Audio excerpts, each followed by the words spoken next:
Badis, kembali lagi bersama kami di Live Motion. Love your life. Di segmen sebelumnya, kita udah membahas tentang pentingnya lingkungan yang positif nih, Kak. Bener banget tuh. Di segmen kali ini kita bakalan bahas apa ya, Kak? Kan setiap yang positif itu pasti ada yang namanya negatif. Di segmen sebelumnya, kita udah membahas tentang pentingnya lingkungan yang positif. Di segmen kali ini, kita bakal ngobrol santai tentang dampak lingkungan negatif bagi hidup kita. Wah, seru tuh. Kan pastinya banyak dari badis yang pernah ngerasain kerasnya hidup di lingkungan toksik. Betul banget. Kali ini kita lebih menekankan seberapa berdampak sih lingkungan negatif bagi hidup kita. Wih, udah gak sabar nih. Ya udah, langsung aja. Let's check it out. Oke Kak, tadi kan kita sudah bahas tentang pentingnya lingkungan positif. Nah, sekarang kita bakal bahas sesuatu yang lebih serius lagi, yaitu tentang dampak negatif dari lingkungan toksik, terutama bagi kita sebagai mahasiswa. Bener banget Kak, lingkungan toksik itu dampaknya besar banget. Gak cuma di lingkungan kampus, tapi juga di kehidupan kita sehari-hari. Dan itu juga berpengaruh ke mood, motivasi, bahkan kesehatan. Emang separah itu ya dampak dari lingkungan negatif? Iya Kak, kadang kita itu juga sudah ngerasa ada di situasi tersebut. Misalnya nih, ada dosen yang ngasih tugas dadakan tanpa penjelasan yang jelas, dan itu membuat kita merasa bingung dan stres. Akhirnya kita ngerjain tugas nggak maksimal. Pernah kayak gitu nggak? Pernah banget, apalagi kalau semisal teman-teman itu memilih untuk bersaing secara tidak sehat dan saling menjatuhkan satu sama lain. Nah, kalau kita ada di posisi tersebut, pastinya kita ngerasa nggak nyaman, ngerasa sendiri, dan bahkan kita juga ngerasa down. Itu juga yang bikin suasana makin berat. Tuntutan dari dosen, teman-teman gak ada yang suportif, dan akhirnya kita merasa capek dan stuck. Bahkan bisa burn out. Bukannya produktif, malah ya udah pengen nyerah aja. Bener banget.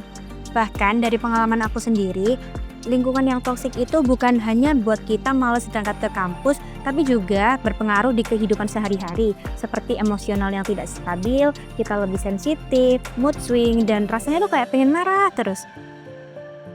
Nah, itu yang bikin bahaya. Kalau suasana toksik di kampus bisa kebawa sampai rumah, kita jadinya menutup diri, gak mau cerita sama keluarga atau teman. Karena apa? Karena kita ngerasa stres. Padahal, semakin kita menjauh dari orang-orang yang peduli sama kita, semakin berat beban yang kita pikul. Iya Kak, bahkan menurutku, lingkungan toksik itu bikin kita ngerasa hilang semangat nggak sih? Dan kalau hal itu terjadi secara terus-menerus, itu dampaknya bisa sampai ke dunia kerja nanti loh. Tuh kan, lingkungan negatif tuh membuat kita nggak merasa percaya diri, takut ngambil keputusan, ngerasa stuck. Padahal dunia kerja ini butuh yang namanya lingkungan yang suportif, karena kita butuh berkembang juga kan pastinya. Setuju banget. Jadi buat badis di rumah, kalian perlu menyadari bahwa dampak dari lingkungan yang toksik itu sangat besar bagi kehidupan sehari-hari. Dan kalian juga harus peka dan kenali tanda-tandanya ya badis. Kalau kalian udah ngerasa ada di situasi yang toksik, jangan ragu ya badis buat minta bantuan ke teman dekat atau keluarga. Atau bahkan mending kalian keluar aja dari lingkungan tersebut. Karena kalau hal itu dibiarin, kita sendiri yang terkena dampaknya badis.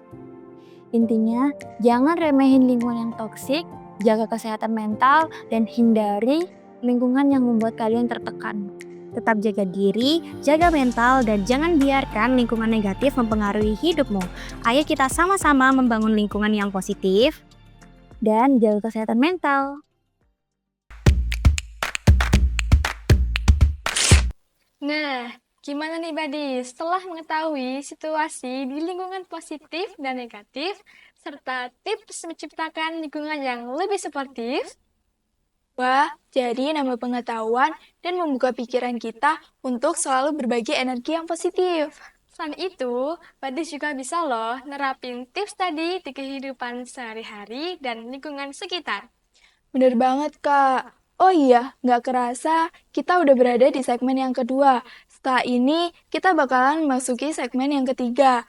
dan nggak kalah seru pastinya. Wah, penasaran banget nih, Kak.